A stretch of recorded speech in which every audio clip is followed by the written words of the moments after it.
Father, thank you so much for just who you are, your love for us, and what you have provided by way of Calvary, even as this is Good Friday, and we are commemorating Jesus going to the cross. Father, we thank you so much that you predestined us to the adoption of sons through Jesus Christ. We thank you for his death, burial, and his resurrection. And we thank you for the resurrection of hope that we have because of Calvary.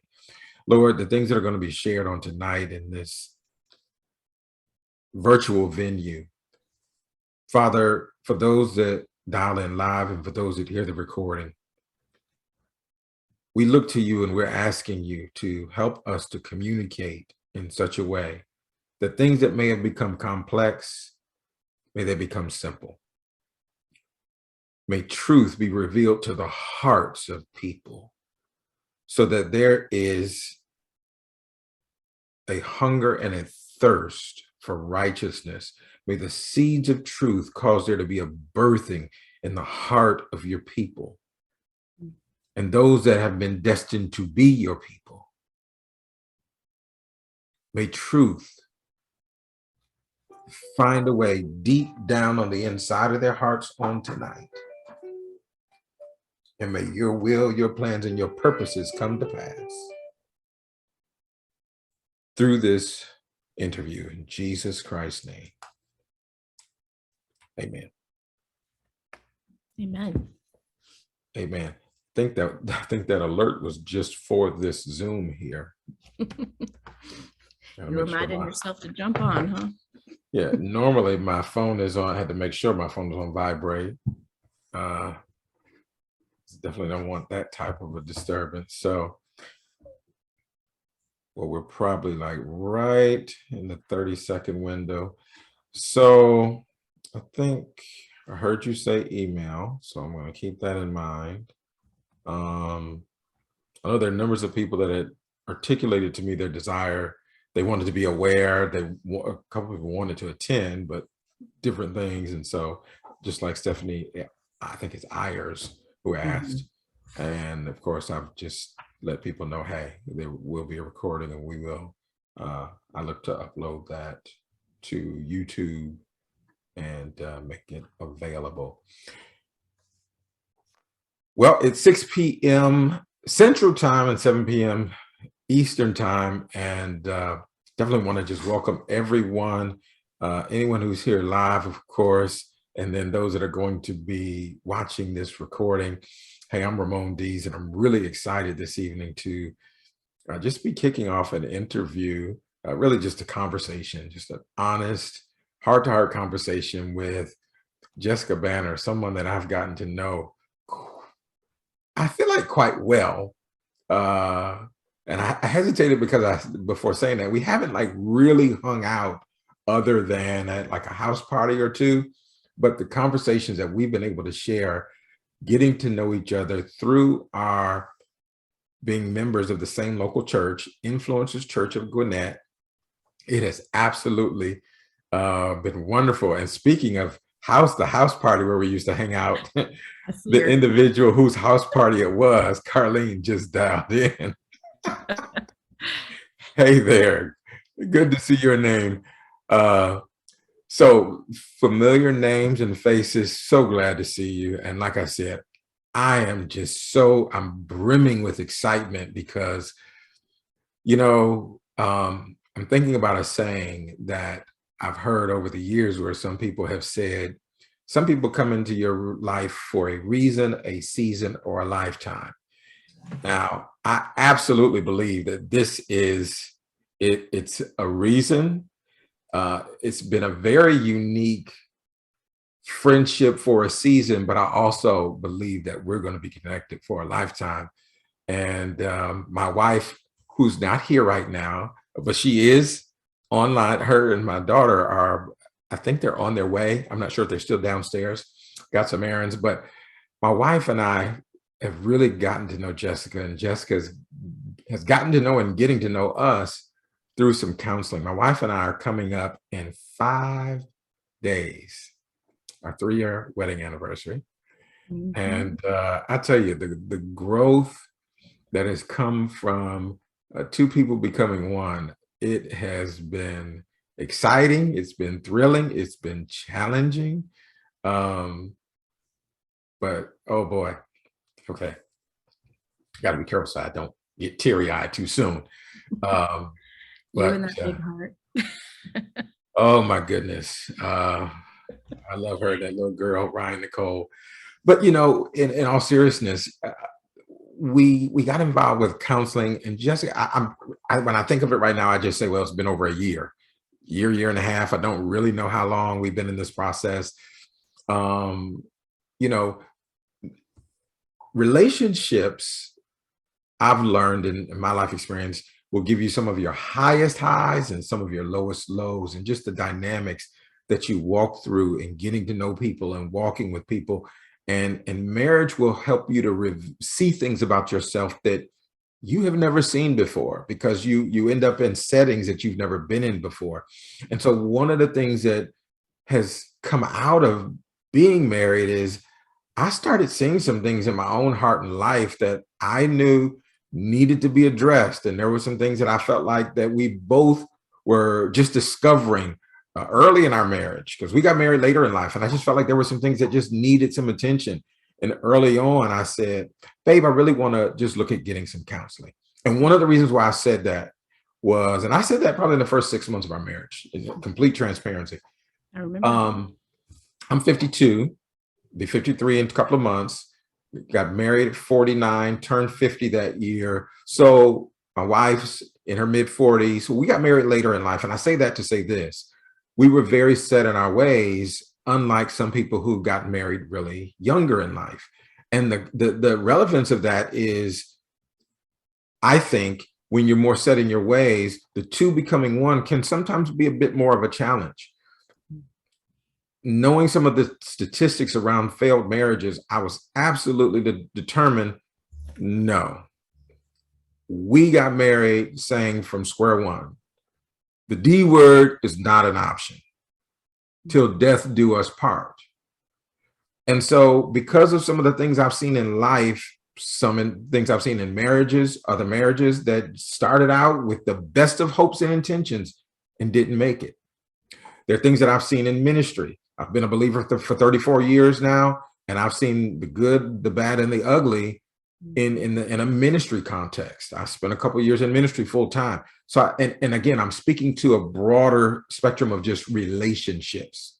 Absolutely.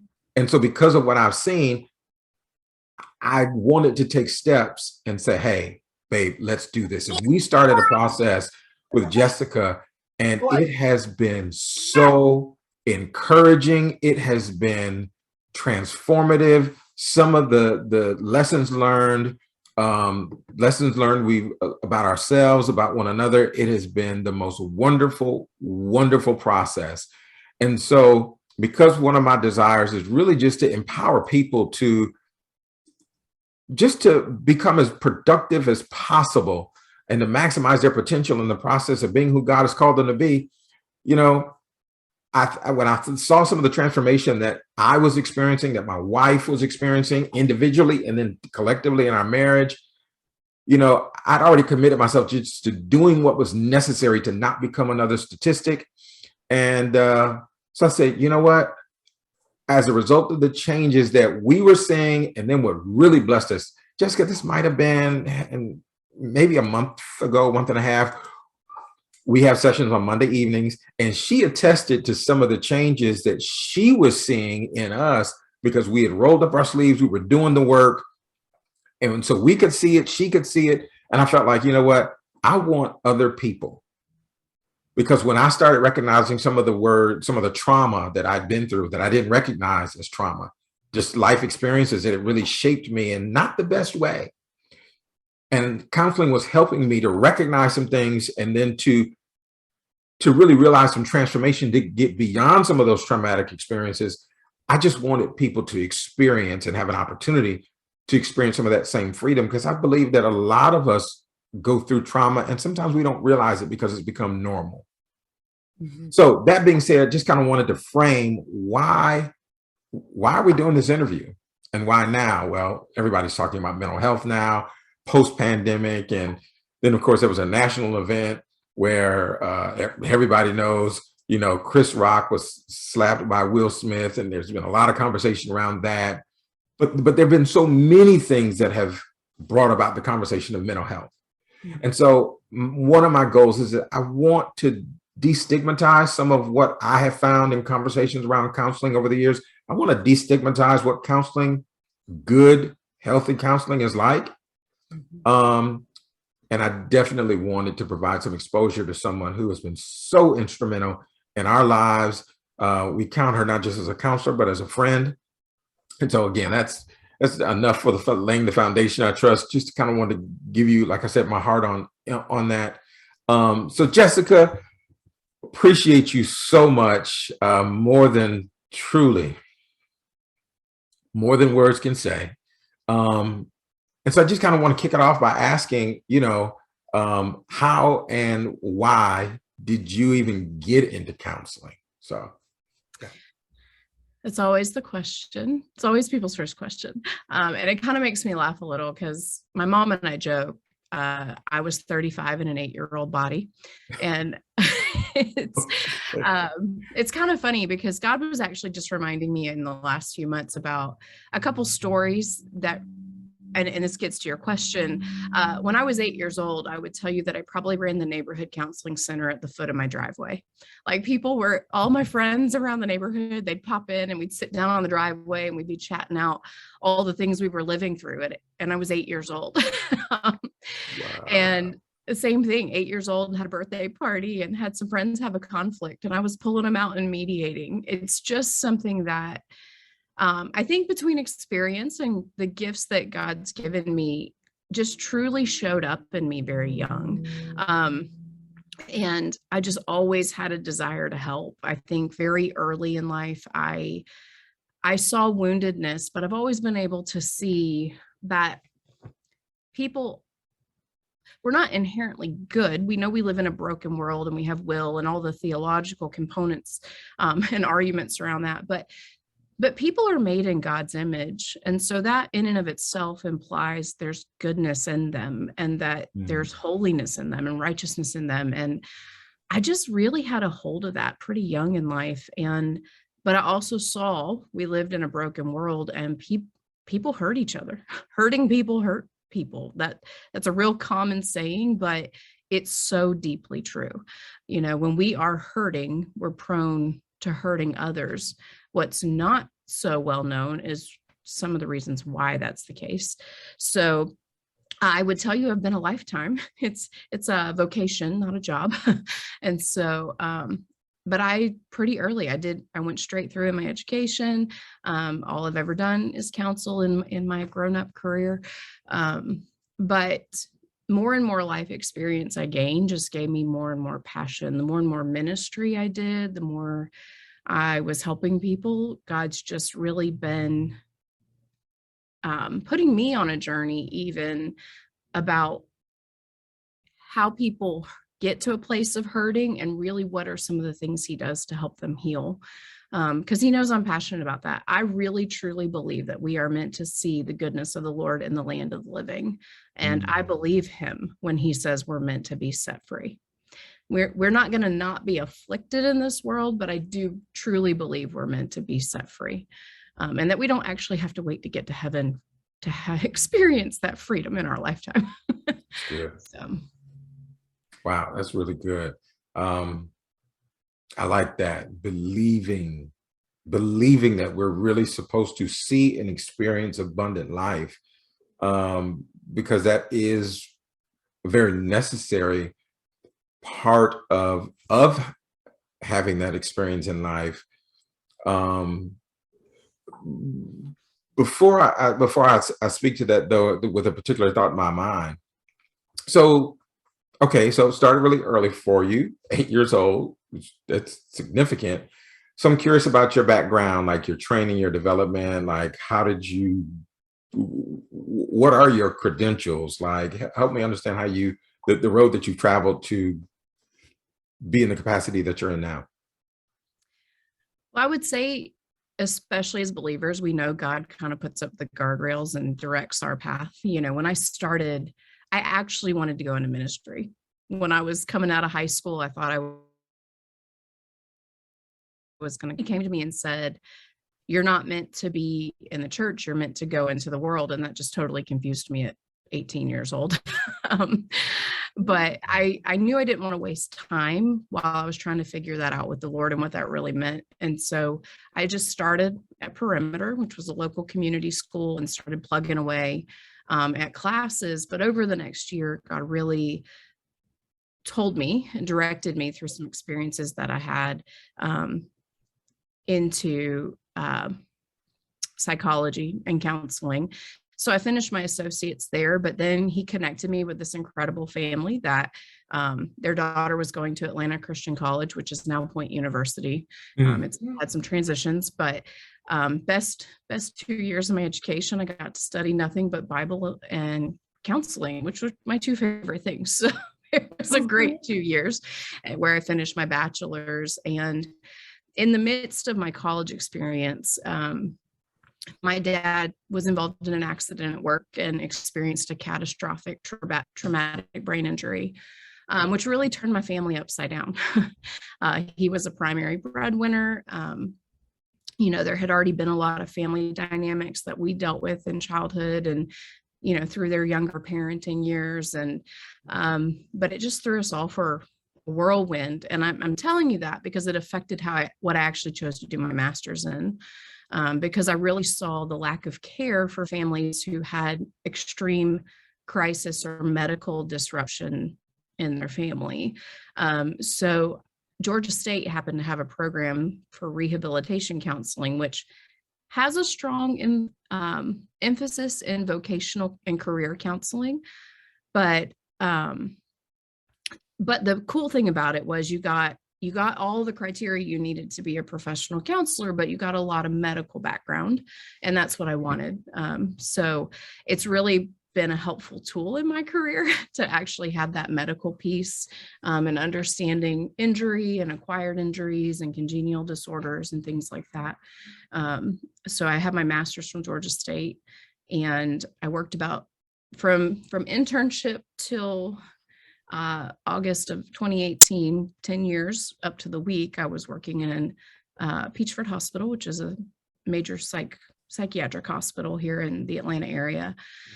And I left there to start an adventure here in the church that you and I met in to help our founding director build a counseling department.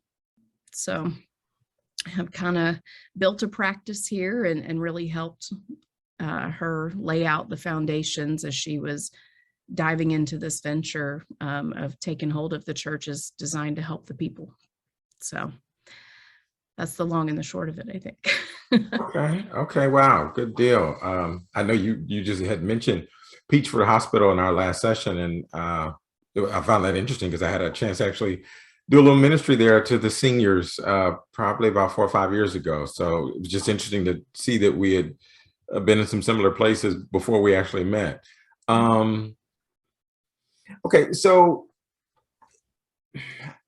in thinking about my wife and I, and us coming to you, and I want to say this right up front because very early in the interview I mentioned, because of some of the good, the bad, the ugly I've seen in life and in ministry in particular.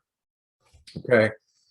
I was really, really, really hesitant about, I felt the need to get support and good support for our marriage, but I was really hesitant about coming in-house to the in-house counseling. Had a conversation one Saturday morning with Pastor Nick, and I was just honest and said, Pastor Nick, couple things.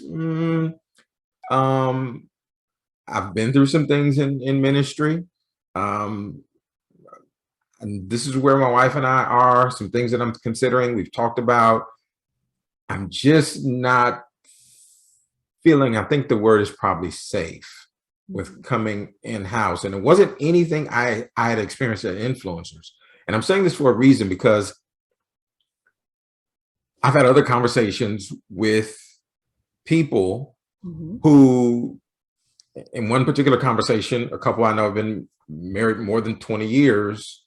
Um, a guy I went to college with, and he and his wife live in the Minnesota area. Um, and there was some real hesitation about receiving counseling Mhm. in their local church because let's just face it, sometimes relationships can be messy and not everybody is good at holding a confidence. Right. Okay. But I'm bringing this up because one of the things I really appreciated was Pastor Nick was very matter of fact and direct, but yet compassionate and caring when he said, you know what, Ramon, I can appreciate your concerns. Um, but I will tell you, as the executive pastor over like 9 or 10 campuses, um, he mentioned that there were times and I think he may have used the word tune up, so I've walked through the doors of the counseling department and I feel 100% confident and safe. Nothing out of order has ever happened. And so he helped me to feel comfortable with it. And I really, really appreciated that. I've appreciated being in a culture that is healthy. No church and no culture is perfect. Right. But I do want to say that out of my experience of 34 years of walking with the Lord and numbers of years, I have been in a leadership capacity within the local church. Mhm. And so one of the things I do want to say is it is really important to be able to, if you're in a place in life and you're looking or you're considering, maybe there is a need that you want to see addressed. Okay. It is important to connect it to a culture Mhm. that's safe. Okay. Where there are good practices around confidentiality and honoring first the Lord and then honoring people, and then just good practices of professionalism. So for me, looking at taking my first steps into counseling is, well, we're coming up on our 3-year anniversary. So we probably had our first conversation somewhere between month 6 and month 12, I'm guessing. Mhm. But just a little of the backdrop. I was raised by a single mom, my backdrop. My dad died when I was 5. And so I grew up really not believing in God. My rationale as a kid was, well, if God was real, then why would he let my dad die? Mm. If God were real, why would he let me cry myself to sleep at night as a kid? So most of my youth, that was the frame of my thinking. Mhm. I couldn't embrace in a 5, 6, 7, 10, 12-year old mind that a loving God would allow these things to happen in my life. So, but fast forward, I went to church probably, I don't know, no more than couple dozen times between 5 and 18. Mhm. Family, friends invited me, so I'd go a couple times. But then fast forward to 18 and a half, I'd graduated high school, had a near-death experience on the highway with a friend of mine, and the Lord really revealed himself to me. So then I get married later in life. I got saved probably 3 or 4 months after that near-death experience, started a walk with God through my college years, get married later in life, and then I just begin to see just certain challenges that we began to face. And in my own heart, I just felt like, okay, I feel like we need some counseling. I feel like this is just something we need. And so we came in, we had our initial first session. Um, and so I want to speak to this because I know one of the questions, I was talking with a friend of mine recently, who's been divorced, has 3 kids, considering remarriage. And because so he's really navigated some things in life relationally and some highs and some lows. And so beyond just the premarital counseling, he recognizes some needs both in himself as well as the young lady that he's in relationship with.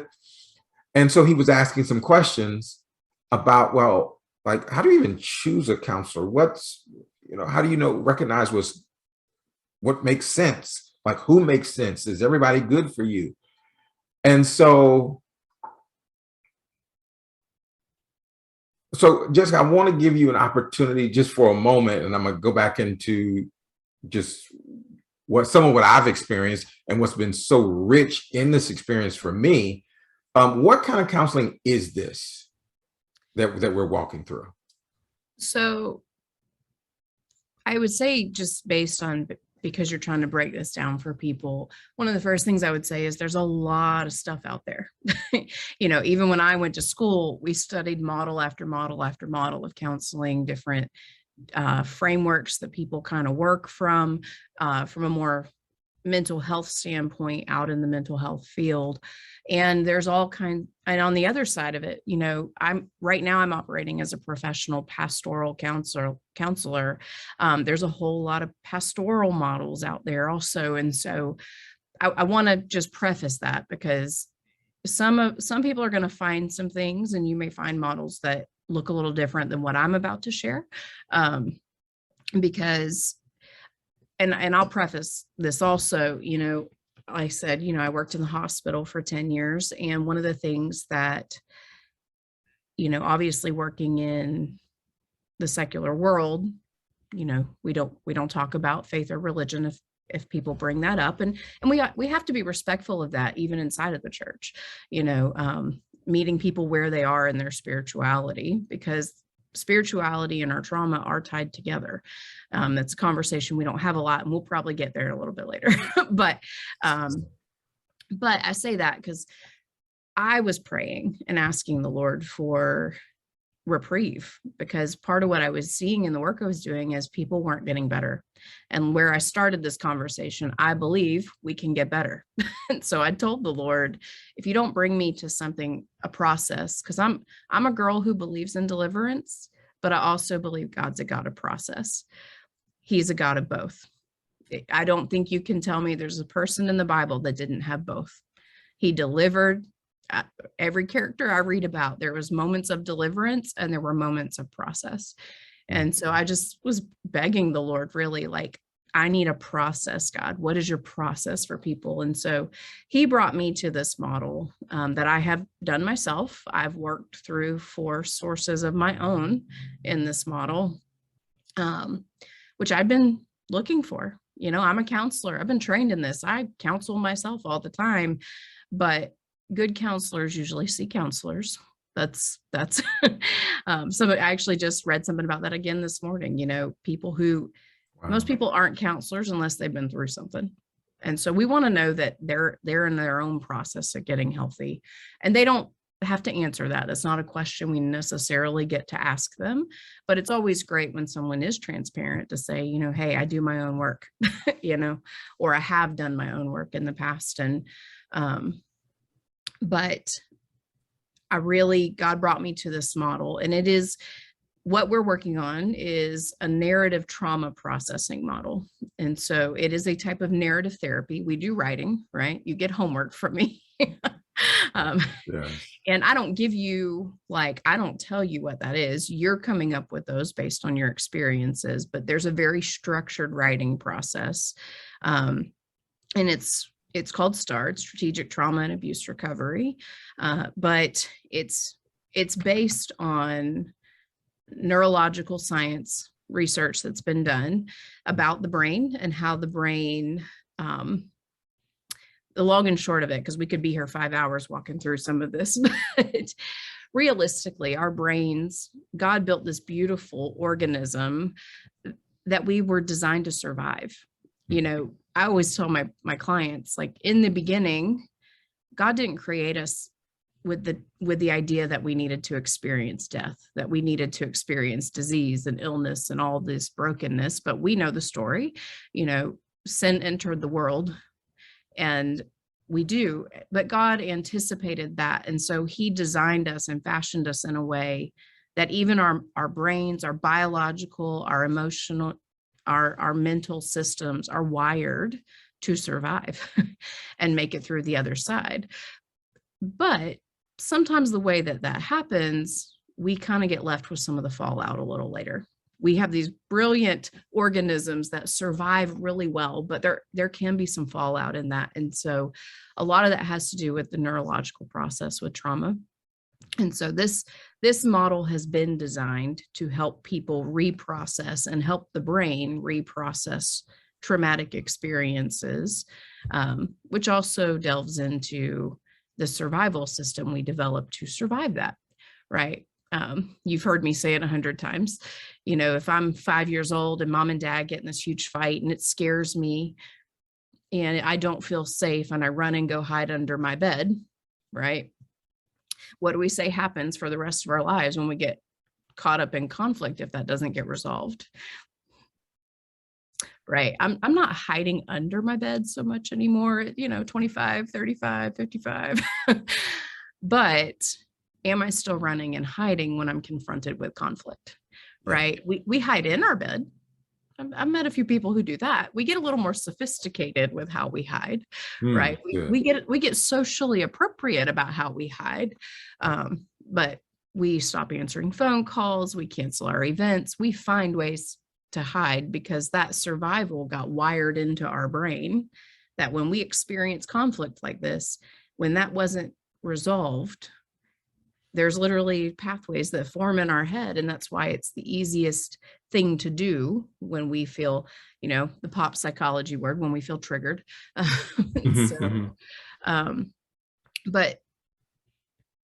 I don't know if you want me to talk more about trauma now, or if we want to get into that a little bit later, I can talk more about that. So you let me know. I'll run away.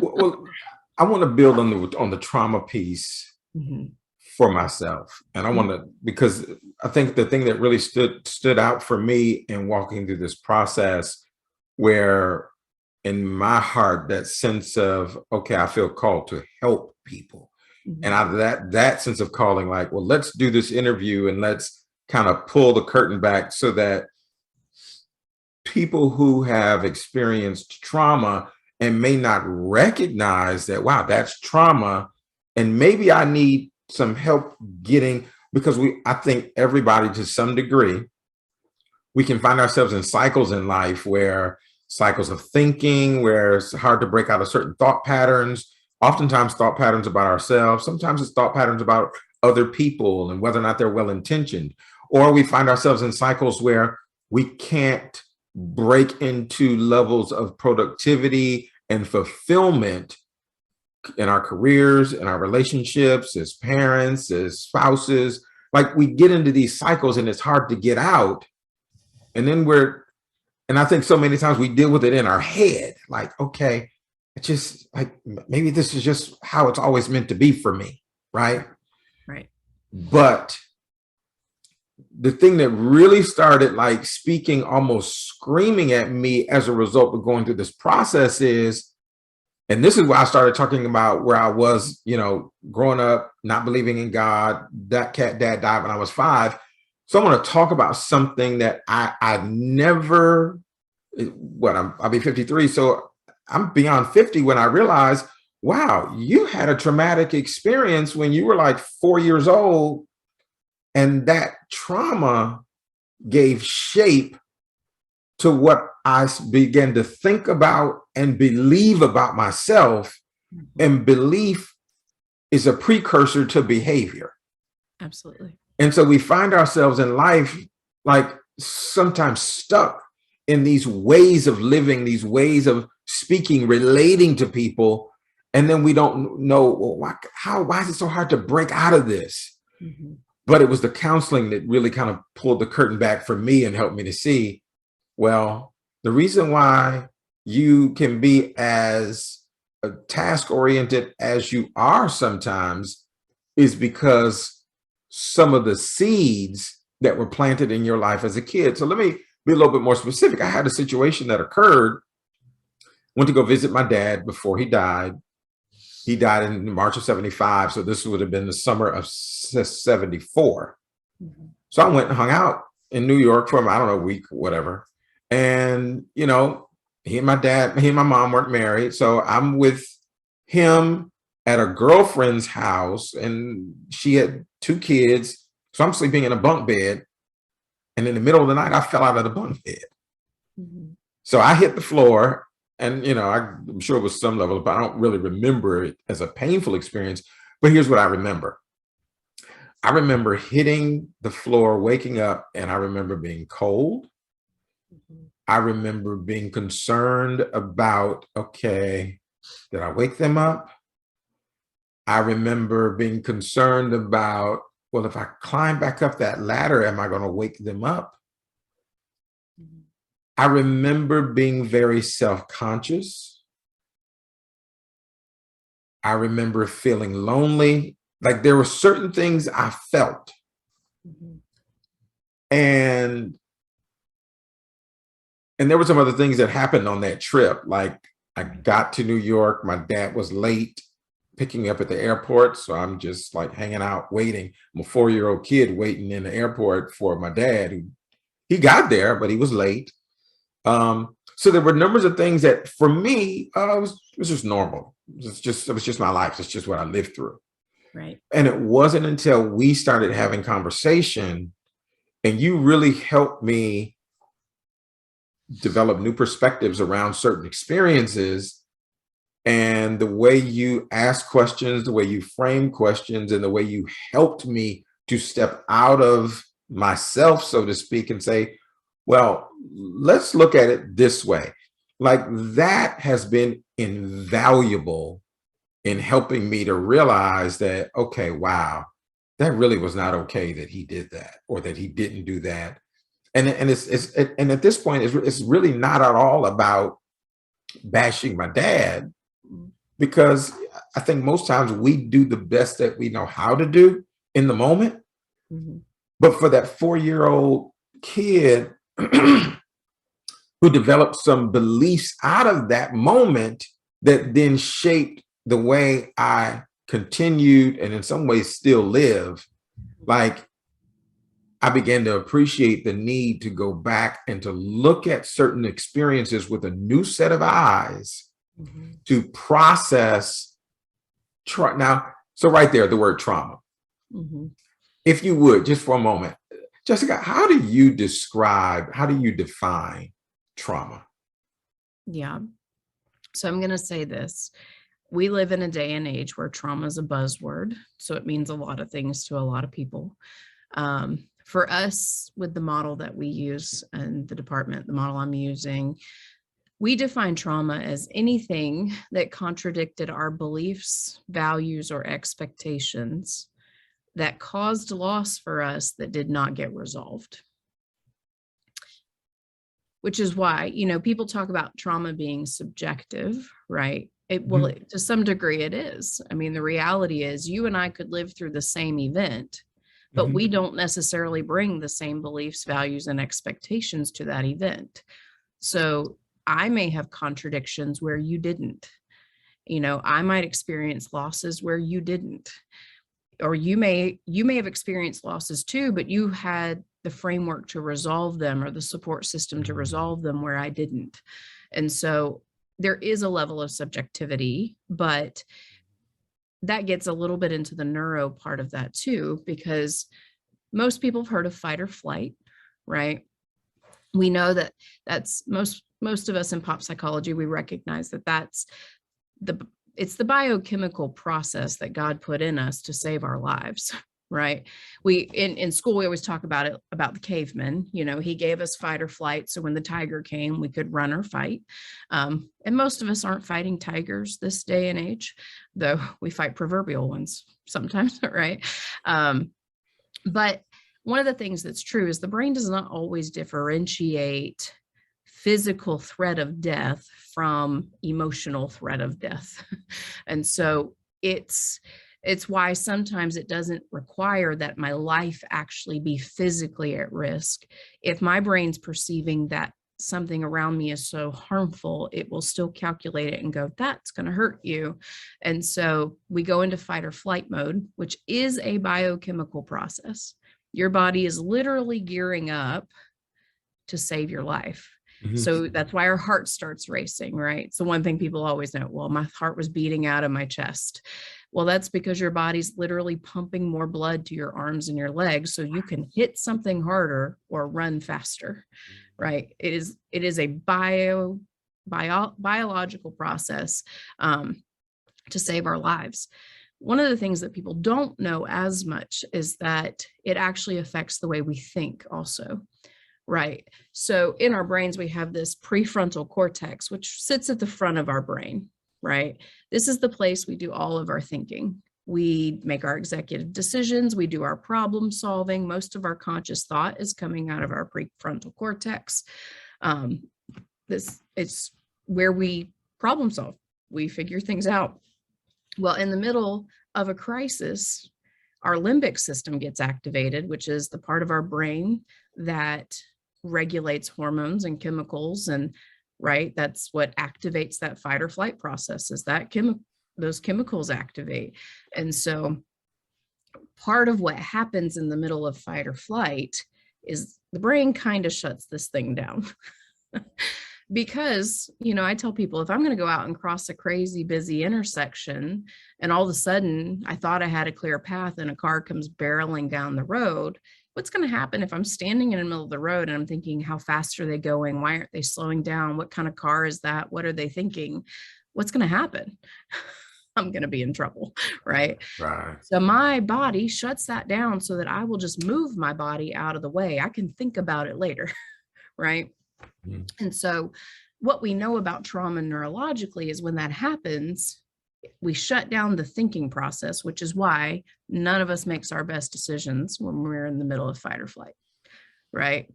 Most people go back and go, I just wasn't thinking, or I Right. just, my thoughts weren't clear. You're right, they weren't, right? But what happens after the trauma is what's really key. If I'm, the example I used about the little kid, right? The 5-year-old with mom and dad fighting. Mhm. If mom and dad are getting in this huge fight and calling each other names, and maybe dad punches a wall, are there contradictions occurring about what I think mom and dad should be treating each other and how they should be behaving? Yes. Absolutely. Right. So if I run and go hide under the bed, if nobody comes and follows up with me and helps my little brain put my thoughts and feelings back together, Mm. that's what gets wired in as trauma, because there was no resolution to that. So that 5-year-old brain didn't find a point of safety, right? Mm. And so it gets stored in the brain where as an active threat, because it never got resolved. That's why every time conflict comes back up, or every time we remember that thing again, it's almost like we were back there in that kitchen again. We feel the anxiety, we feel, the confusion, whatever those feelings were. That's how I tell people, you have a trauma memory. If it's pulling up all the emotions you felt when it happened, it's probably an indicator it might be a trauma memory. Um, Mm. Now, if mom had followed 5-year-old to the room and said, help that child process what they were thinking, what they were feeling, reestablish safety, that may not actually get stored in the brain as trauma. Because what happens when this splits from the limbic system, shuts that down, we're really designed to bring our thoughts and emotions back together. That's and create safety, right? Mhm. And so if that happens, the brain will store that memory not as an active threat, because it had resolution. So when you recall it, I mean, you may still have some emotions about what happened, Mhm. but you're not going to have your fight or flight system reactivated just thinking about it, because there's been some resolution. Does that make sense? It does. And that's why I would tell you that not any of us have made it out alive with some exposure to some kind of trauma. um, Mhm. Now, God certainly does some work. Some of us have met people who have sometimes helped us along the way. Mhm. But I always tell people, let God search your heart, because there there are often things that we didn't realize were impacting us. But I do tell people, one of the key ways to think about it is, if it's coming up and you're thinking about it and those emotions are just as strong, or you feel just as much fear or anger or betrayal, and it's pretty palpable, and you feel the need to protect yourself, to fight, to flee, chances are that's something that's connected to something that hasn't really been resolved. Mm. Wow, that's good. Um, you said so much there, and one of the things that is top of mind for me right now in connection with that is it's me being in a season of life when I've become aware that, wow, that was trauma for you, but it really is seeing the present day impact of the trauma Mhm. and recognize, because I'm really big about just, I want to be productive. I want to help other people be productive. Um, and that may not be the best word. I want to be fruitful as much as possible in my relationships, in my career, right? And so when I don't see when I don't believe the fruitfulness that's possible is there, then one of my questions becomes, what's the hindrance? What's Mhm. keeping me from being as fruitful as I could be? And that's the piece where I know, to varying degrees, different people live in that space of, there are certain places, and I don't think my wife would mind me saying, there are certain places where in her life she has said, wow, I've been here Mhm. for a long time, and I'm just not sure how to move forward or how to break a particular cycle. Right. And that's that place of empowerment that I really want to, as much as I can, you know, want to give to people and say, hey, you know what?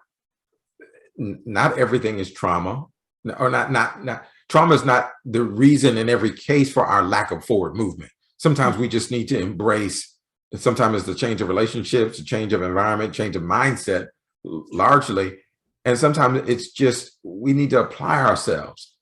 But in some cases, if there is a root system in our beliefs or roots that came from seeds of trauma, then what I'm realizing is, well, some of that needs to be identified. And in words that you have given us, well, if you had a traumatic experience and you incurred some losses, those losses sometimes need to be grieved. And I may not language this or verbalize it completely the way you would, but recognizing that, yeah, there's some things, some losses that you need to grieve and let go of. And I'm going to say process it differently, process it the right way so that you can move beyond it and get beyond what has become a survival response. Right. That response that was learned because of the trauma, and that cycle of, you used earlier, hiding under the bed. Well, no, I don't hide under the bed anymore, but I hide from confrontation. Mhm. Um, which, yeah, I'm not going to go down that rabbit trail, but I will say this: I've had numbers of conversations with people over the course of my life where sometimes, as people, we can be so afraid to just. When I think about confronting situations, sometimes it could be confronting situations in the home where you feel like, okay, this isn't not fair, it's not right. Definitely on the job when things aren't being done. And sometimes we can have a really hard time seeing a situation squarely, looking at the facts, and then just having a really honest conversation with someone to say, this is what, in my perspective, this is what I saw happen. Here's how I feel about what happened. And really being able to have a conversation to get beyond it, a conversation where the relationship grows, versus what I've seen so oftentimes in life is people will get upset about something that happened instead of talking to the person where the disagreement or the offense occurred. I'll go talk to someone else about what I didn't like that happened here. And I've seen relationships, not just marriages, I've seen brotherhoods just fall apart and crumble because people were unwilling to confront what happened. And I think some of that lack of being courageous to have an honest conversation, in some cases, there might have been a traumatic situation that where a person got into a fear cycle where, okay, they're just not operating in truth, they're not operating in honesty. And you said something a week ago, which it may not be a direct connect, but you talked about being, a couple weeks ago, how sometimes in order to please people, we can become task oriented. Mhm. I don't know if you remember that part of the conversation, but but but again, what all I'm really trying to drive home is that when I look at what's happening in our world today, when I look at what's happening in the communities where I work, play, eat, live, the places where I hang out, and as just an observer of life, I'm really gaining an immense appreciation. And in some of the conversations I'm hearing about just real everyday struggles that people are having, people that are been married 20, 25 years. And some of those struggles that just like it's a cycle and it goes over and over and over and over again. From my vantage point, what I think I'm seeing and recognizing is, okay, what are the root causes that are keeping people who love each other, again, whether husband or wife, or father son, mother daughter, what are the issues that are keeping people from being able to have wholesome, productive, truly just fulfilling relationships? And if we need to be able to look in the mirror and say, okay, wow, where did this come from? Why do I think this way? Why do I respond that way? And just being able to, the way my former pastor said it to me, in dealing with a particular situation, he would always say to me, before you go into a counseling, use that word loosely, a counseling session, remember this: don't mow grass, get to the root. And that wisdom has stayed with me, and it means so much more, because that was something that was said to me probably 8 or 9 years ago in that season of my life. Mhm. But like, I understand it so much more, and I don't want to mow grass in life. I don't want to spend time dealing with things that are the things that are not going to produce lasting change, Right. and won't help me or the people in my life get to the place that, here it is, Good Friday, Jesus died and he paid a price so that we could have and really enjoy abundant life. But some of us are not enjoying abundant life as he intended Mhm. because of these sometimes traumatic experiences that, wow, until I was 50, 51, I didn't even label that as a traumatic experience. I didn't realize that there was some ungodly beliefs about myself that really needed to be addressed. And I didn't realize that those beliefs need to be exchanged for God's truth, so that I could really begin to see myself the way God sees me.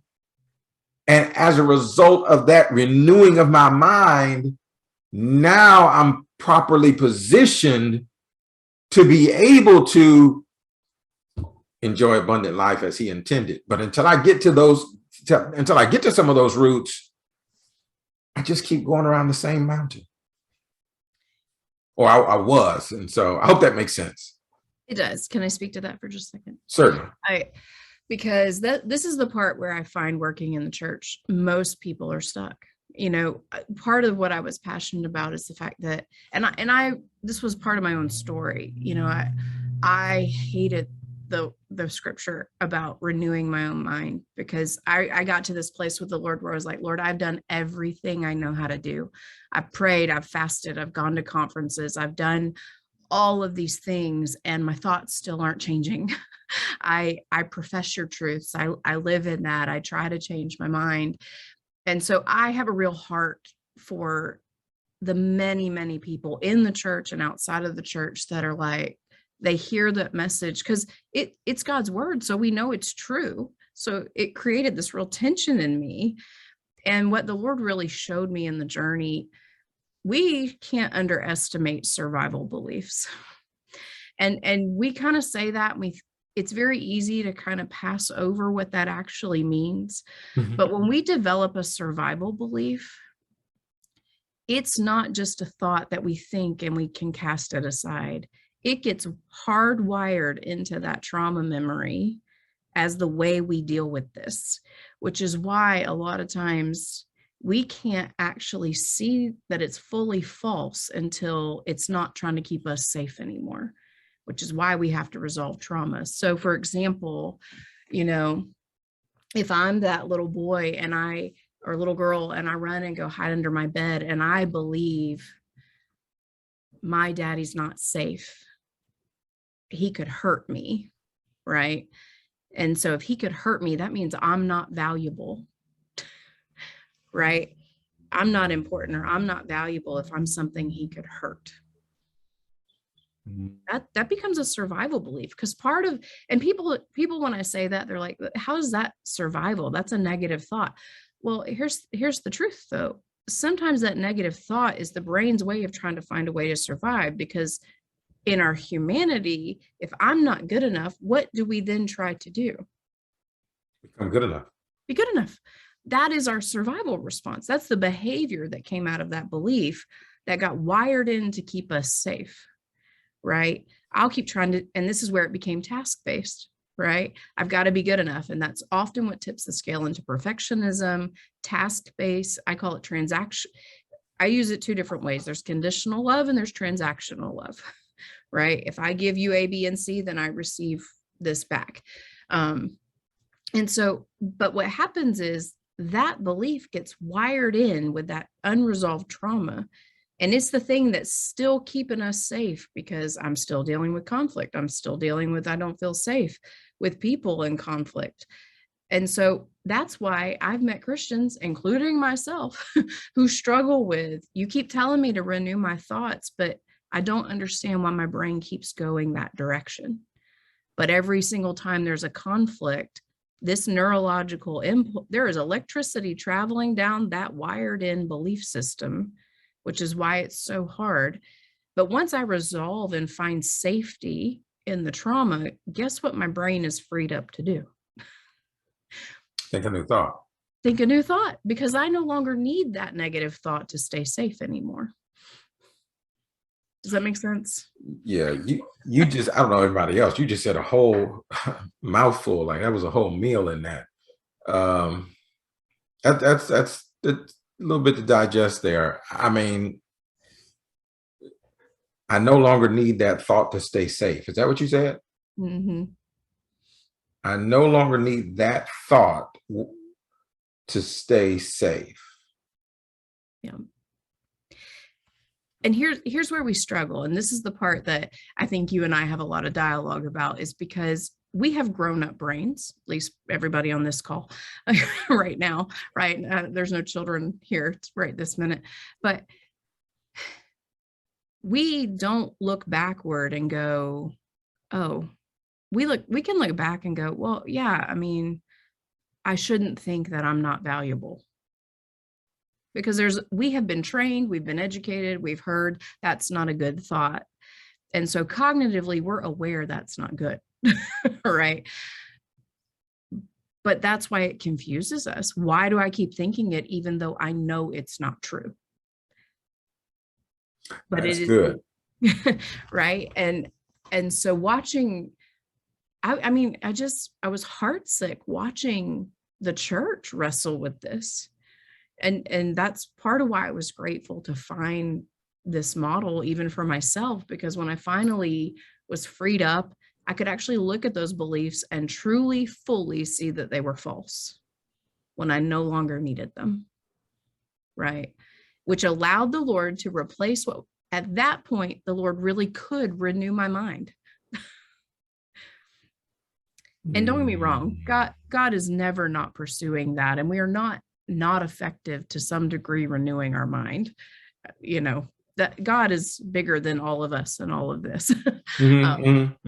But that is a place we get hung up. And it's a place, for those of us even on this call that are ministry leaders or pastors or, things like that, it is something. Trauma informed care is incredibly important, because just like you were saying, it affects us in every bit of relationship. Mm-hmm. I tell people at the end of the day, the number one thing we were created for was what? Relationship. Relationship. Mm-hmm.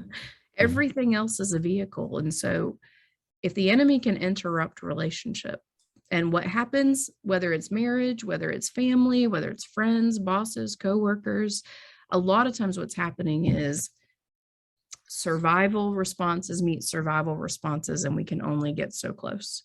And some of those beliefs and behaviors we're aware of, and sometimes we're not. I mean, I know, I don't want to speak for you, but I know for myself in the work, there were things that I came out with that I knew I believed.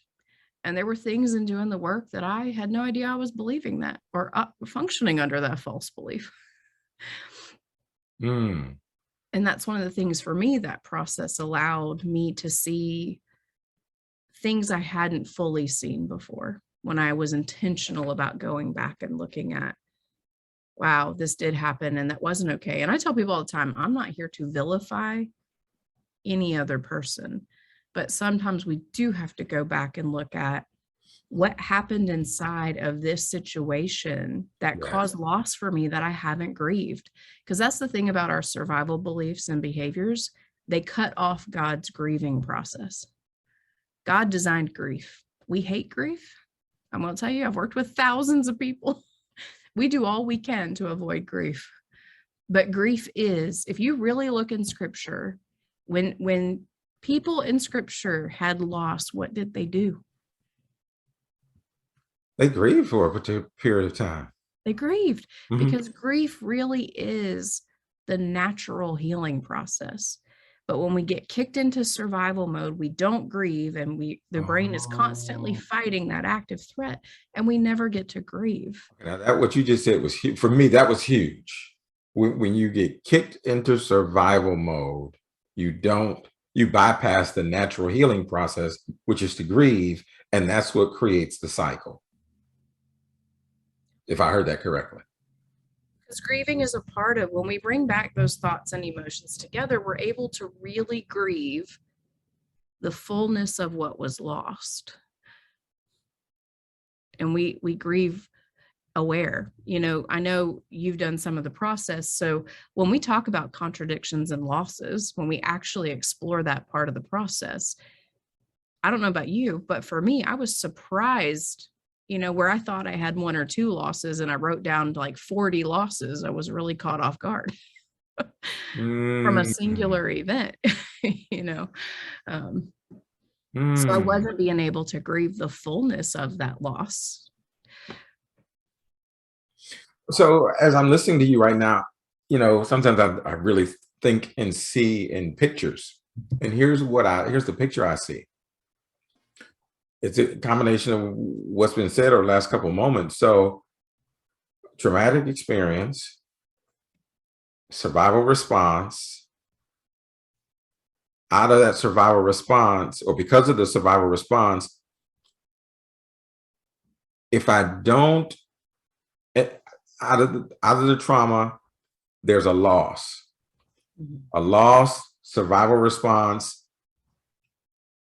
And if there's no grieving, the picture that I see is I see a young man with a backpack on. And it's like the backpack in what I'm seeing is weight. It's weight that a person is carrying through life, that he's carrying weight that he was never intended to carry. Absolutely. And because of the weight that's being carried, there's no way he can walk or run at the same pace. He can't, or she can't maximize whatever potential is there, because, and so it makes me think of the scripture, lay aside the weight and sin that besets us or hinders us from running the proverbial race, so to speak. And so that's I feel like that's the picture that I'm seeing of what happens to people who are not grieving losses that happen in trauma. And then we can find ourselves wondering, wow, why can't I be more? Why can't I do more in life? If I'm reading that correctly. Well, and I think a place a lot of people see it boils down to relationship, because as much as we want to produce and succeed and do all the things, the place we tend to garner the most sense of fulfillment and satisfaction is relationship.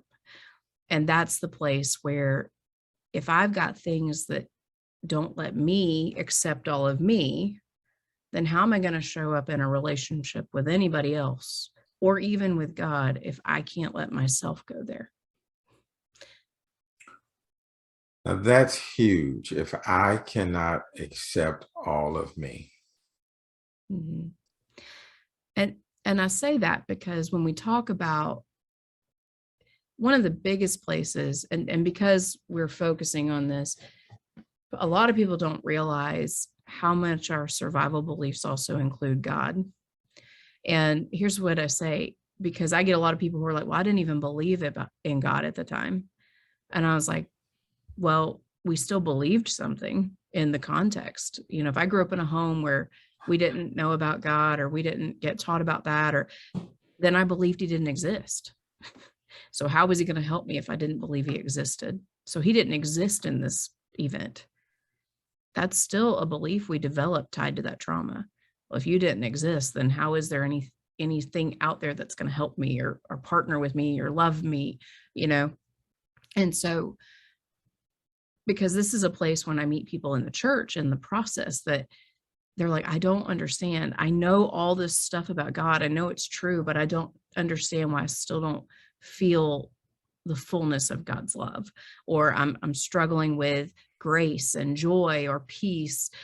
And a lot of times it's tied to these beliefs we developed even about God or ourselves with God out of these places of trauma that are hindering relationship.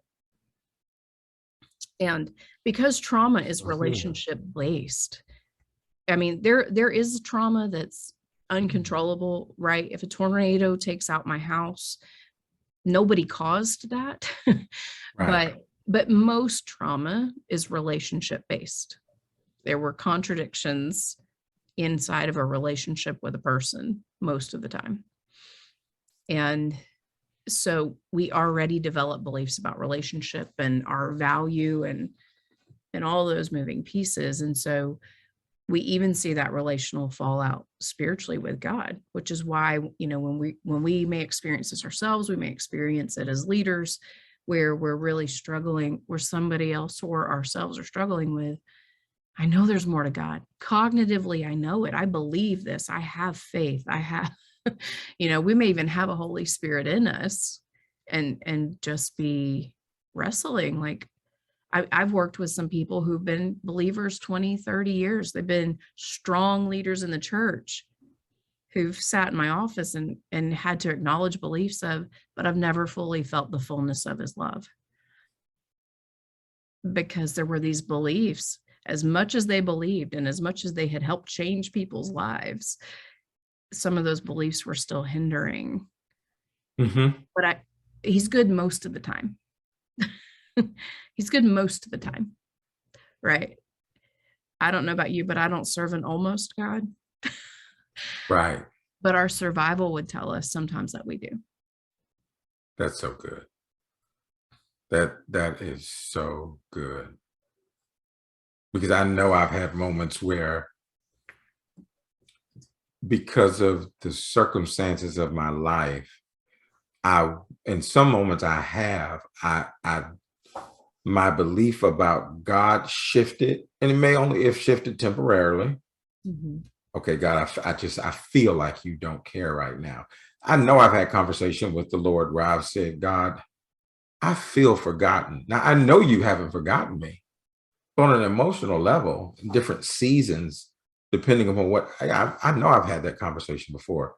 Um, and I don't know. That may not be normal for everybody, Oh, I think it but is. yeah. I call it that, but will he really? But will he really follow through? Will he really provide? But will he really rescue me? Hmm. But will he really?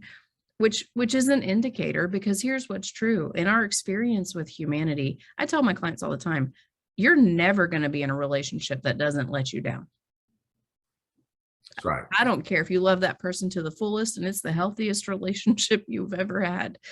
They're going to let you down. That's They are right. going to contradict something that you wanted from them or something you believed about how they should behave at some point in the relationship. And so we don't actually, in our natural flesh, have an experience in a relationship where there's not some letdown.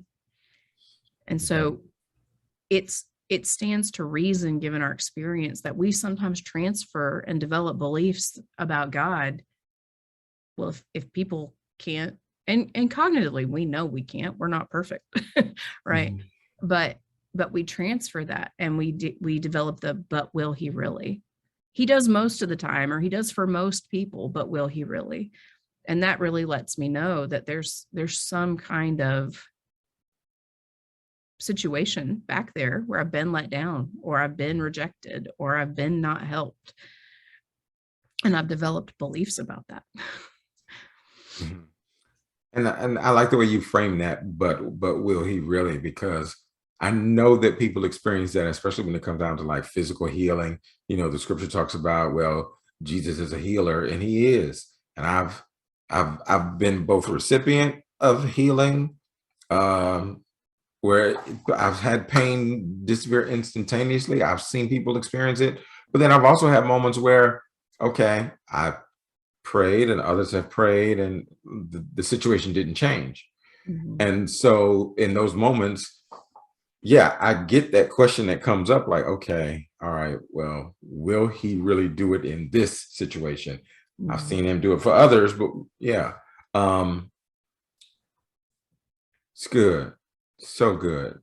Um, Couple things I want to speak to. I'm looking at the time, Right. and I definitely want to just appreciate everybody who's here and anybody who listens to the recording. But I do want to speak to just a couple really practical things that we've gotten over the course of time of walking through our sessions with you. That feelings wheel has been huge. The feelings wheel, you know, like you said, trauma is relationship based. Mhm.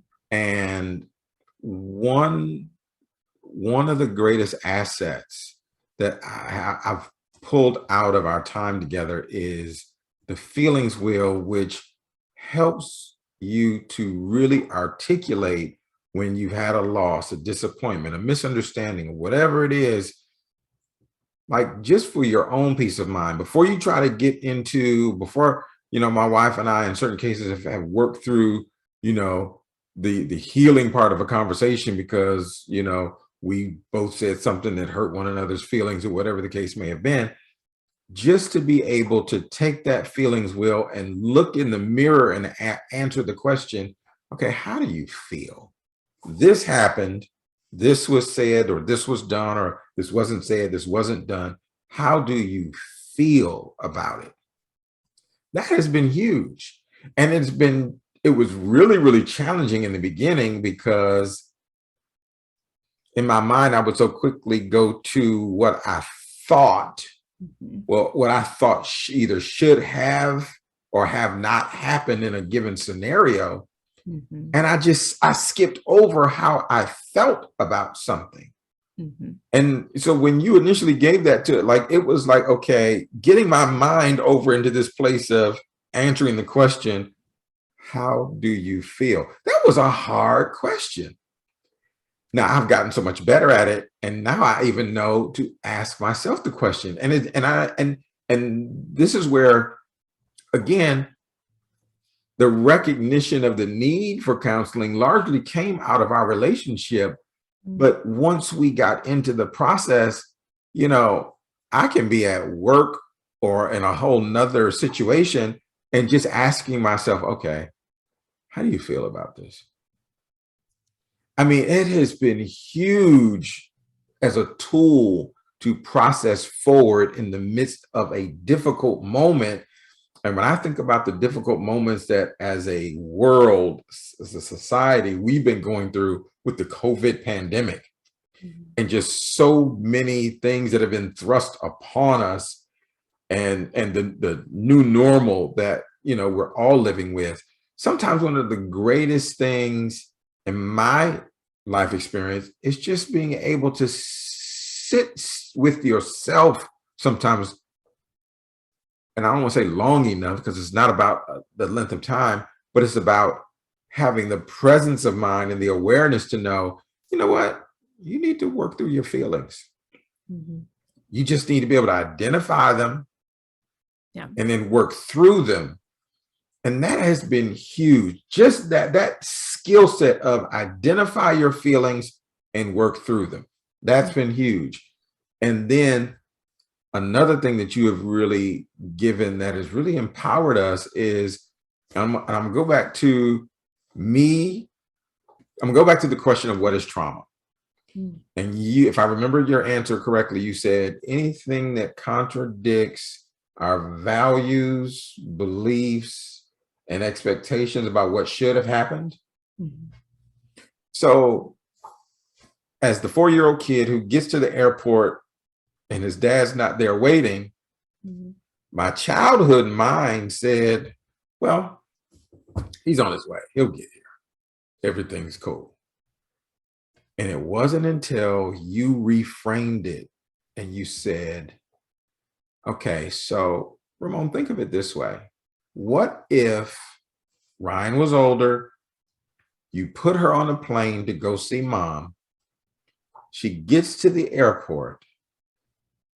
She's now, it's a different world, so we get that. But just for the principle's sake, if those that are listening, if you can track with me for a moment, if my wife, or it could be me putting Ryan on the plane to go see my wife, or my wife putting Ryan on the plane to come see me, and either one of us show up late.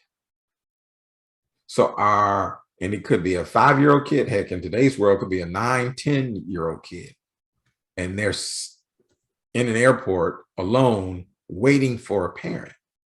So in my childhood mind, well, I'm sure he's on his way. He'll be here. He'll get here. But when I asked the question from the perspective of, well, if your wife was late picking up your daughter, would that be okay? That reframing, it was just kind of like, oh boy, like you really, you the blinders came off. And that's what helped me realize, okay, I would never expect a mom or a dad to be late going to pick their kid up at a public place like that. Like Mhm. that was in and of itself, that was really irresponsible. Like, and so on the basis of the definition, wow, that was a traumatic experience. Now, it's one thing to say, and it's one thing to identify it as a traumatic experience. But so now it was a stage one, now working through stage two. And in stage one was largely about identifying feelings. Stage two, if I'm remembering this correctly, it's like, okay, but what beliefs and behaviors arose out of those traumatic experiences? And this is where, when things started coming together for me, probably in the last month, I'm going to say, and I could honestly sit there and recognize certain challenges I personally have with just resting and trusting God on some things. I can be a workaholic. I can get in front of this computer and I can just work, work, work, work, work, because of that feeling of, I got to get it done. I got to get it done. I got to get it done. And sure, God's word does say, well, if a man doesn't work, he doesn't eat. But if you are not, if you as an individual are not healthy around your belief system around work, you can take that scripture and pervert it. Mm-hmm. And in the name of not wanting to be an infidel, you're so far on the other side, you're not honoring the principle of rest. Mm-hmm. And you're overstepping some boundaries, and you carry that, to an extreme. Like a person could really put themselves in harm's way if they don't know when to, hey, you got to know when to turn it off. Yeah. Right. And so, and that really, to really get to the nuts and bolts and the crux of it, like that's where trauma, unresolved trauma, if you don't recognize, it's not just what you're doing, but why do you do what you do?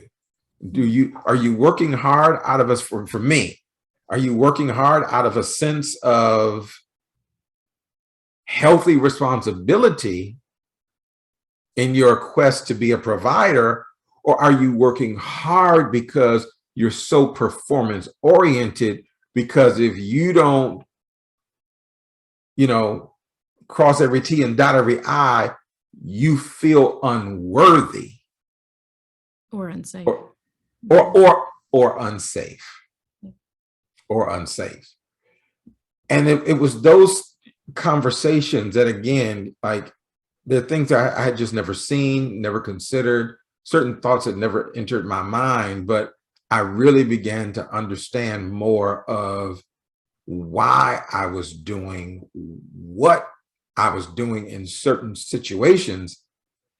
And it was huge. And so a really close friend of mine, who I know he really wanted to be here and somewhere with his family tonight because his son playing a baseball game. But when I was just sharing, like, hey man, here's some of the things I'm learning about myself, and because he knows me so well, he was like, man, that was huge for you. Mm-hmm. And so again, that was some of what I really wanted to unearth and talk about and really like put on the table, because I learned many years ago, sometimes in life, especially if you've never seen certain things before, certain scenarios, you don't know what you don't know. Mm-hmm. You don't always know what question to ask. Right. And so we can find ourselves in cycles, and I don't know why I'm in this cycle. I don't know why it's so hard for me to break. But counseling has been a tool, and like I put on the flyer, how God uses counseling to open prisons that have been caused by trauma. Mm-hmm. And that really, it really does summarize a lot of what this process has become for me.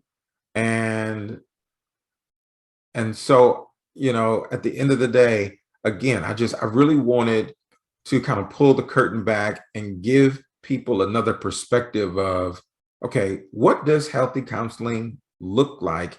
And what are some of the benefits that can come out of it, so that we can enjoy life to the fullest? And to that point, one particular question I do want to ask, because even as I've been having multiple conversations with people in my inner circle about just the benefits and the value that I've gotten out of counseling, one of the conversations, the question was asked, okay, yeah, I'm open to counseling, and I recognize some areas in my own life, but how do I go about, like, how do you choose a counselor? Like, it's not like you just pick up the yellow page and say, oh, there's one. Like, how do you even go about that? So Jessica, I would love for you to speak to that to some degree, because I know that there are people who are open to counseling as a resource for them, but they have no idea where to start. So Absolutely. And it's not an easy question to answer. um, well, because there's so many factors in it, but mhm. I will say, first and foremost, my encouragement when finding a counselor is, if you're in a place where you say, I really want to dig in, and the biggest thing I'd say right now is don't stop searching. And I'll just add this as a caveat right now, because you kind of brought it up. We are in a post-COVID world, and the counseling world is slammed. I will tell you, like every counselor I know personally my feedback has been, I almost have a full caseload, or I'm not taking new clients.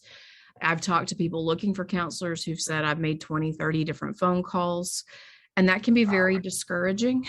Wow. But I would say don't give up. I know it's hard, but if you're in that place where it's time, keep pushing through, because it's just, the field is inundated right now. And we kind of, well, the world, I'm sure, projected it, but I definitely felt that way. We're week 1 of COVID, and I was telling Pastor Andy, give it 2 years and we're going to see the mental health fall out, because once we get past the medical side of what we're dealing with, and we're dealing with the fallout economically, politically, all the things, when people kind of start to feel like they're rounding the other side, they're going to come out of crisis mode and they're going to come into new normal, but they're going to be going, what just happened? Or I'm really not okay. And one thing COVID did too, in the season we've lived in the last 2 years, was it fought stigma even more about it's okay to go get help, because all bets are off the table. Things are all over the place. And so people really did start reaching out. So my biggest encouragement right now is just don't quit trying, because it can be hard. That being said, I think you made a great point. Some people, it depends, like for me, I'm self-pay because I'm working in a pastoral role. I do work on a sliding scale to accommodate some of that, but some people are in a place financially, they have to have an insurance provider, someone who takes insurance. And so that's why I say it's a little more complicated than just not. So there are some different things to consider in that. I always tell people, word of mouth is always your best bet to start. One thing I tell people is get connected with your church. Many, many churches do at least keep some names of some people in the community that they generally refer people to. Some people definitely want faith-based counseling. Some people, it doesn't matter to them quite as much, as long as they can feel like they're digging in. That is a personal preference. And so that's also going to factor into that. I do find that most churches have both, that they may have people on their provider list that may not strictly do faith-based counseling. They may be people of faith, but they may not strictly call themselves pastoral or do strictly faith-based models. So I do find that the church and really your primary care physician, because a lot of times they're going to know who they like and who they're connecting with. That's a great place to start your networking. Good. In terms of like, where do I jump off? And the truth is, if your church doesn't have that, you might look at even just reaching out to some of the local churches, because there may be other churches in your community that do know what the community resources are. And you can be honest. I mean, I think the thing we get scared of is, well, I don't go to church there. Well, and just say, hey, I'm a member of the community and I really am interested in good resources. And I know that sometimes churches will have more an idea of the kinds of resources I might be looking for. Do you have a resource list for counselors in the community? Most churches have at least somebody they refer to. Yes. Because church is a hospital in and of itself. People do come in looking for a place to heal. And so that's always a great jumping off point. The reality is, if we're willing to be a little bit brave and honest about, I need some help, there's NAMI, which is the National Association of Mental Illness. That's a nationwide resource. They get really connected into connecting people to counselors. You can go on a website and start tracking through getting connected to somebody. There's a psychology magazine called Psychology Today. Mm-hmm. they have a website where you can literally plug in your insurance provider, what issues you're dealing with. If you have a preference for the kind of counselor you want, it'll start filtering your system. You can plug in like your location. It'll let you know people in the area. Now, obviously, that's sort of picking counselors out of a hat, but you're at least, based on their profiles, you're able to kind of identify, here's a certain set of initial criteria that I'd like met when I meet new people. Yeah. So those are some resources. NAMI and Psychology Today are going to expand the bandwidth. Typically, if you're looking for insurance providers, if you've gone and talked to your churches or your PCPs and you're not finding the right fit, it's the next layer into how do I keep looking. So those are some different options just in terms of getting connected and finding people. And when you get into the actual counseling process, one thing that's true is it's okay to ask questions. I tell people all the time, the day and age we live in, and as much as there's awareness and some of the stigma is starting to go away, people, if they haven't been exposed, still have that. I mean, people still to this day, all the time, people who've been with me forever joke about, I'm going to come in and lay down on your couch. I mean, you see my couch back there right now. It's like, I'm coming in and laying on the couch. Because most people's education with mental health is still what they've seen on TV or in a movie. Right. And so unless they've experienced it personally, so what I would say is it's okay to ask questions. It's okay to ask experience. It's okay to ask if there's specialty. It's okay to ask about the kind of treatment they do. It's okay to ask, what kinds of models do you do? What's the perspective you come from? You get to interview that. A lot of times we get into counseling and somebody is going to jump in and start doing an assessment. That's what a counselor is going to do. They're going to start assessing who they're working with because they're coming at a treatment-based model out of the gate. But that's the reality. But it is okay to spend that first session and ask your questions. And it's okay to go in and say, I'm really looking for the right fit. And I'd like to for us to have a conversation today to see if, I'd like to learn some things about what you do and how you do it. I do tell people, I usually don't encourage, don't get me wrong. You may walk in a session and you have an absolutely not. This is not the right fit for me. What I do, and in that case, if you don't go back, there can be extreme cases where that's the case. What I will say, I do usually encourage people, if you're going to try a counselor, I would usually give it at least 2 to 4 sessions, which, that can feel like that's hard because we don't want to waste time and we don't want to waste our resources. But realistically, because you are also in assessment mode, you're not going to get a real working perspective of, is this a good fit, typically in one session. I will say that. So that can be true. Some things I usually would say being mindful of is, if you're doing marriage counseling or you're doing family-based counseling, I would make sure that, is this counselor really treating the unit as the client versus are we scapegoating individual people? And don't be wrong, inside of family units, there can be somebody's trauma or someone's behavior that really is impacting the family. But, we want to know, are you really going to treat the unit as your client? Those kinds of things are important to have an understanding.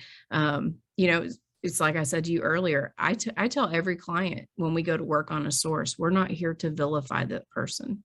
You may not believe it yet, but we're actually here to help you be able to have a better relationship, even if that relationship is just to say, I forgive you, even if you're not going to be present in my life anymore. Our goal is not to turn someone into a villain and just knock people down. But I tell people that. I tell my clients that. We're not here to vilify, but we do have to work on the issues, right? Right. So, and I will say, sometimes people do come into the session going, well, if you haven't been through this, you can't counsel me. That's not necessarily true. Now, we do know sometimes experience does bring some level of wisdom, but people who have had training and understanding, I tell people all the time, there's no two of us that have the exact same experiences. So if you're looking for a counselor that's lived through everything you've lived through, you're never going to find it, because you can have a sibling in your home who is likely to have the most exact experience, and I promise you they didn't have the same experience as you. So you're not ever going to find an exact experience. What I will say, there are sometimes it's appropriate to interview and ask about some of that. We've seen that a lot in the last couple of years, dealing with one of the things that's really come up during COVID is also dealing with racial history, cultural history, generational trauma. I do meet a lot of people who want people who specialize with those kinds of things. If they know some of what they're working on is about racial trauma history, they want someone who knows something about that and is willing to work in that. And that's okay to ask those questions. I do know there are times I get clients and I know that they need to work based on their trauma. Well, you really need to be working with a woman, or you need to be working with a man. And it doesn't have much to do with being one way or another. It has to do with their trauma responses to a gender because of the trauma they experienced. Now, don't get me wrong, I'm not saying at all that either gender can't be effective, because they can, but there is wisdom sometimes. The reality is we see this with sexual assault. If that's happening, someone they may be too triggered to be working with one gender or the other. And so we just want to be mindful. We're not making absolute statements. I absolutely believe men and women both can help in the situation, but we want to be mindful. So it is okay to kind of go in and go, here are some key things that they're not going to know, they're not going to have the exact experiences, but if there's things you want to know, do you kind of at least have working knowledge? Do you have some experience working with these particular kinds of issues? It's okay to ask that. And it is okay to seek out counselors that specialize in those kinds of things. So I think the biggest thing is I'm big with medical anything. It's okay to advocate, and it's okay to ask questions, and you should, but what I tell people is think about those questions before. If individual, family, couples, if there are some key things that are coming up or that you would like to see addressed inside the process, it is okay to kind of pre-identify what those are. So when you're seeking counseling, you can ask those questions. So it is important to ask, a lot of times people need to know about the financial side of it. What is your fee schedule? How do you schedule? Sometimes just the practical stuff, like for me, I've not been able to take clients because my schedule's full at night and they need a nighttime appointment. That's just a practical reality. Right. I don't have nighttime slots, so I can't be your counselor. So, and to know, do I have some flexibility? Could I work my schedule around this? Because that is real too. That's, some of us work, most of us work, right? So. Wow, so good. Help. It's not a simple answer, I guess. No, certainly. And I appreciate the way you approach that. I feel like that was very helpful. I know had we been in the beginning of the process, because I did do some online searching just at the very beginning, because I wasn't sure what direction we were going to go in, saw the list on Psychology Today and so on and so forth. So, no, that was very helpful what you said. I just wanted to mention, if you have a question you wanted to throw out, please do. I know we're going to be wrapping up here momentarily. So if you want to go to the chat and just kind of put a question in for Jessica before we wrap up, again, just in case there's something there.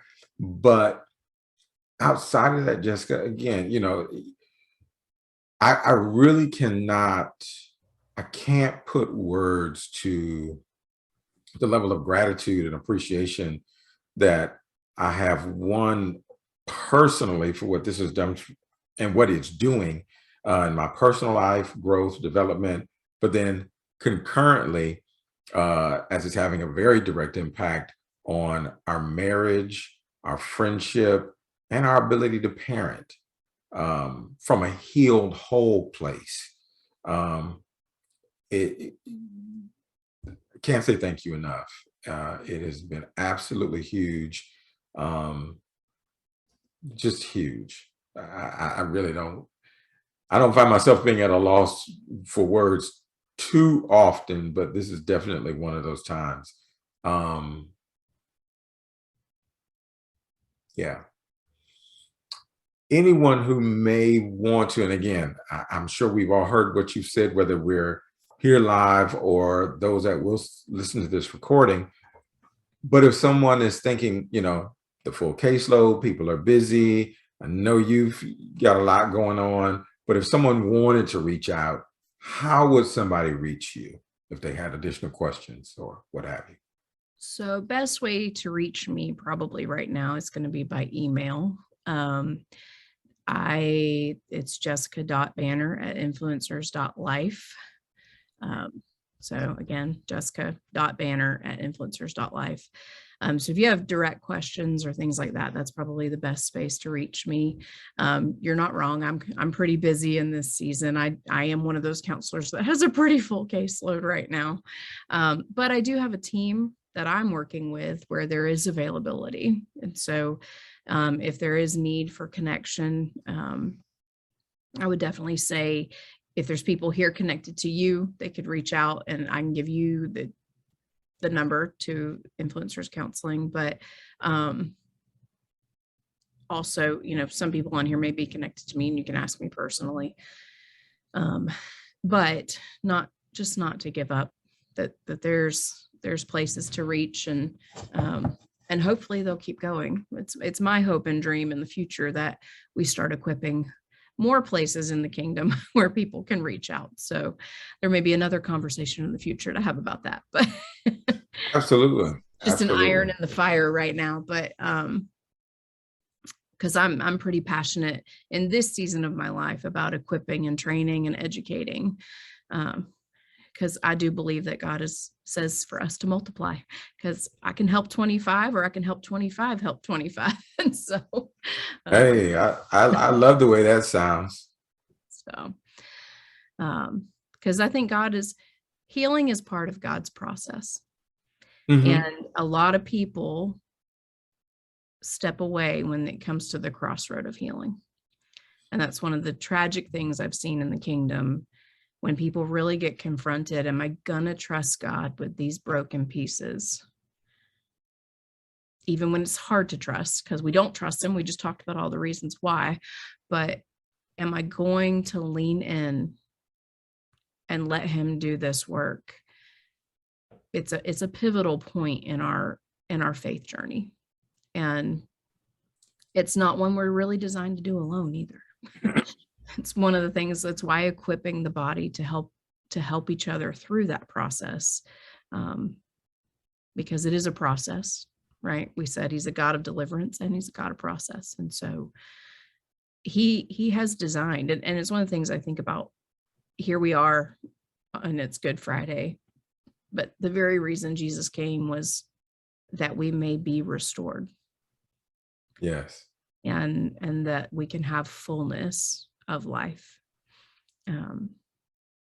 So I just think it's very ample timing for this conversation, but we can't avoid God's process. I have a good friend who likes to talk to me about that all the time. We can't avoid it, but we can be frustrated by it if we try.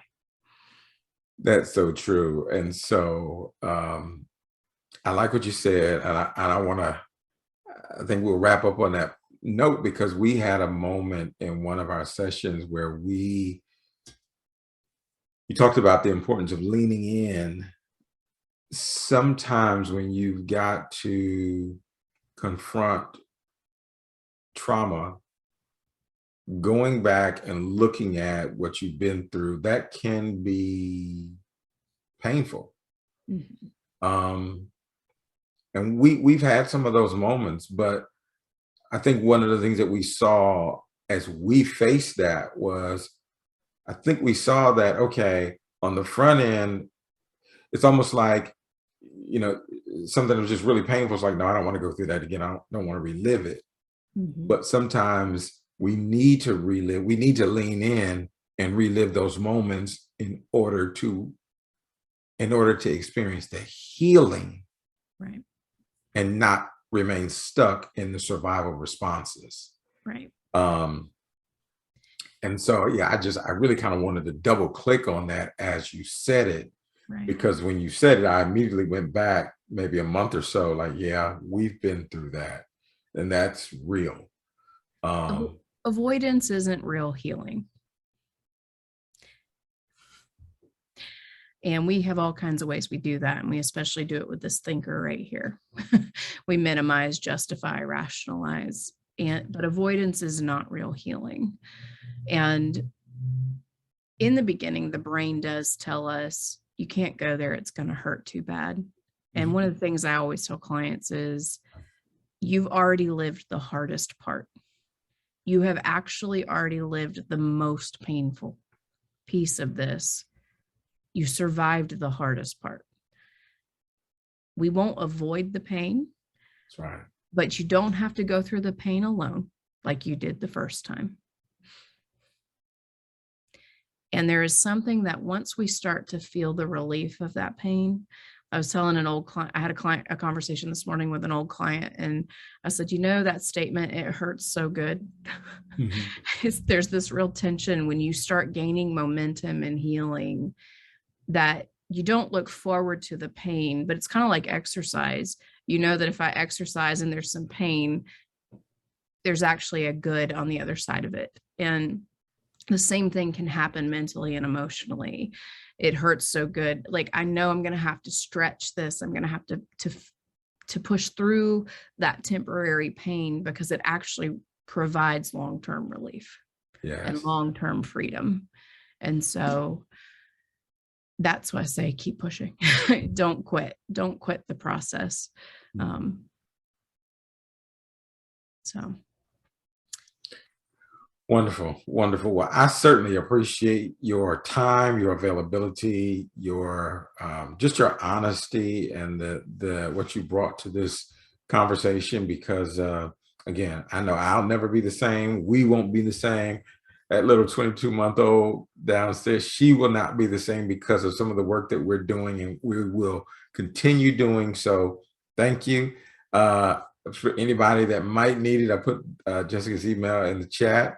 And I really just pray that something was said, a seed was sown that really shed some light in a way that will contribute and add to the abundant life that Jesus died for each and every one of us.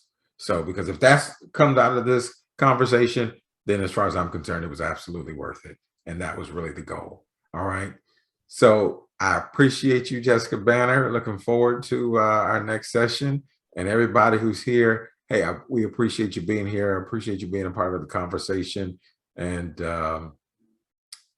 we'll love any feedback that you have to offer as it relates to anything you took away from it. All right. So we're going to wrap up. I just heard my daughter downstairs. So everybody have a great evening. And if we decide we're going to do this again, we'll let you know. All right. All right.